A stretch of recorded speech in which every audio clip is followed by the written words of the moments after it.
Assalamualaikum warahmatullahi wabarakatuh. Perkenalkan, nama saya Rifana Martiasari dengan NIM K71192229 dari kelas 4D PGSD Surakarta. Pada kesempatan kali ini, saya akan menjelaskan mengenai analisis manajemen risiko dan cara mengatasinya. Baiklah, sebelum saya menjelaskan mengenai analisis manajemen risiko dan cara mengatasinya, di sini saya akan menjelaskan sedikit tentang design thinking produk yang saya buat, yaitu bernama Pizza Mini. Nah, saat ini itu banyak sekali orang yang lebih memilih makanan cepat saji atau biasa kita kenal dengan junk food. Nah, padahal junk food ini jika dikonsumsi secara berlebihan akan berdampak buruk pada kesehatan tubuh kita. Karena junk food ini banyak mengandung lemak jenuh, gula, dan kandungan buruk lainnya. Maka dari itu, saya membuat terobosan baru dengan membuat pizza yang lebih sehat, yaitu dengan menggunakan topping sayuran. Nah, selain itu, produk pizza yang saya buat ini kan berukuran kecil ya. Nah, harganya otomatis lebih terjangkau dibanding pizza-pizza yang dijual dengan ukuran yang pada umumnya ya, seperti itu. Maka dari itu saya membuat suatu ide baru untuk orang-orang bisa menikmati makanan cepat saji ini dengan lebih sehat dan harganya lebih terjangkau juga. Baiklah, sekarang kita langsung saja masuk pada analisis manajemen risiko dan solusi dari produk Pizza Mini yang saya buat. Baiklah, saya masuk pada resiko yang pertama, yaitu mengenai harga beberapa peralatan dan bahan dasar yang cukup mahal. Seperti yang kita ketahui bahwa membuat pizza itu peralatannya cukup banyak dan juga harganya pun cukup mahal ya. Terus kemudian ada bahan dasar yang harganya juga mahal. Contohnya seperti sayuran-sayuran paprika, kemudian ada selada. Karena di sini kan sayurannya berkualitas tinggi sehingga harganya lebih mahal. Dan juga di situ kita juga seperti yang pada gambar kita menggunakan keju mozzarella yang harganya pun mahal. Nah, solusi yang saya temukan di sini yaitu dengan cara saya itu mencari toko yang menjual bahan dasar grosiran.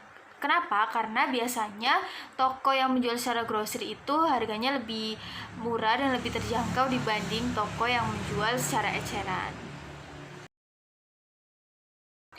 Kemudian saya masuk pada risiko yang kedua, yaitu produk makanan yang tidak tahan lama karena bahan baku yang digunakan tanpa pengawet. Nah, di sini saya menggunakan bahan-bahan yang cukup sehat seperti itu tanpa pengawet sehingga daya tahannya pizza yang sudah jadi ini nanti kurang bisa bertahan lama. Paling tidak untuk daya tahan di luar lemari pendingin itu sekitar 2-3 hari. Tapi jika dimasukkan ke dalam lemari pendingin bisa bertahan sampai 3-5 hari seperti itu. Nah, solusi yang saya buat di sini yaitu membuat produk tersebut secara langsung atau fresh.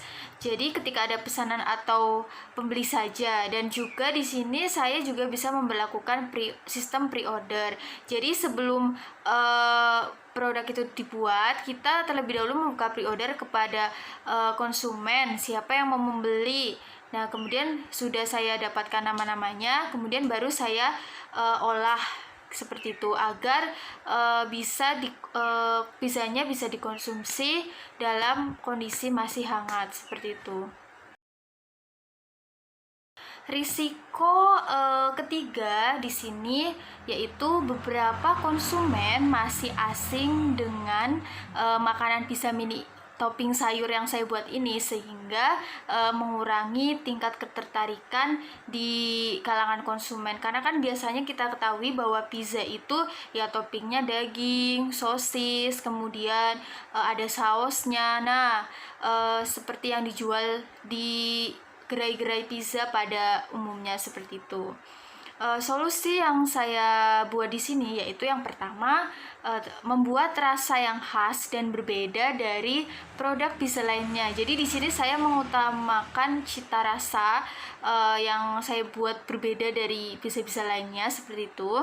Dan juga saya juga akan memberikan testimoni terlebih dahulu kepada konsumen. Jadi saya menawarkan, nah di sela-sela menawarkan itu saya juga memberikan satu produk untuk khusus untuk testimoni seperti itu.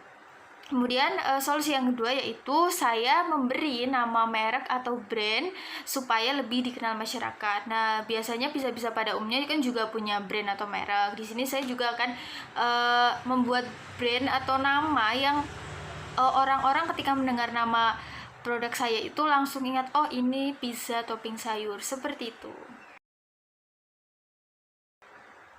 Baiklah, sekarang saya akan masuk pada analisis yang terakhir, yaitu yang pertama, risikonya mengenai persaingan usaha. Mengapa? Karena saat ini sudah banyak rumahan ataupun orang-orang yang menjual produk pizza mini ini, seperti itu. Nah, solusi yang akan saya gunakan yaitu yang pertama, membuat bentuk-bentuk dari pizza ini seperti bentuk love, bentuk bintang, karakter kartun, atau bentuk unik lainnya agar konsumen ini lebih tertarik. Apalagi biasanya anak kecil itu kalau melihat makanan yang bentuknya unik, mereka langsung ingin membeli ya, seperti itu. Nah, selain itu saya juga akan membuat varian lain selain rasa gurih nih, karena kan biasanya pizza ya pedas, kemudian rasanya gurih seperti itu kan. Nah, tetapi di sini saya akan membuat pizza dengan topping yang berbeda, yaitu topping manis seperti buah-buahan. Kenapa buah-buahan? Karena agar tujuan dari saya membuat produk ini adalah untuk makanan yang lebih sehat. Makanya saya membuat topping buah-buahan. Baiklah, demikian analisis manajemen resiko dan solusinya yang telah saya paparkan. Semoga ini dapat bermanfaat untuk teman-teman yang ingin membuat suatu produk dan kemudian membuat analisis manajemen risiko serta solusinya. Saya mengucapkan terima kasih atas perhatian teman-teman. Apabila ada kata-kata yang kurang berkenan, saya mohon maaf. Wassalamualaikum warahmatullahi wabarakatuh.